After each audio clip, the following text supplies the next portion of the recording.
Hey, what's up everyone? It's Anton Escobar from Mount Pinoy Vlog. At ipapakita ko sa iyo guys kung paano palitan ng tubig itong water cooling PC. Hello guys, papalitan ko ngayon itong tubig ng computer kasi 6 months na to. Every 6 months papalitan ko na to. And then, at yun, nakikita nyo naman, kapag hindi mapalitan to every 6 months, nag-block ito sa mga sa loob ng mga blocks niya, from CPU at saka at saka papalitan ko na rin itong tube niya papunta dun sa radiator.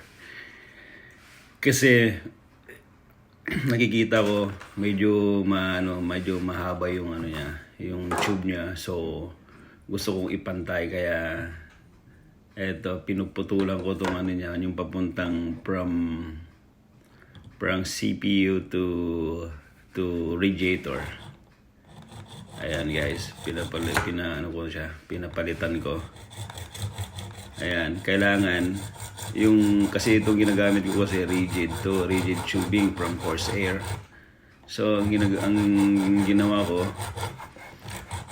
tatanggalin ko yung exist niya, and then pero dahan-dahan lang and then gagamit ako ng Dreamer tool, yung para sa loob ng niya, hindi smooth siya, hindi matulis, kasi itong Corsair rigid tubing na to is hindi basta-basta pag gagamit ka ng blade masisira, kaya malinis yan para hindi masira yung yung o-ring niya, kasi may o-ring yan bago ilagay doon sa tube, kasi naro-rotate lang yan. Nakita niyo yung fitting na yon, kailangan mag-match doon para hindi masira yung o-ring, nililinis yon.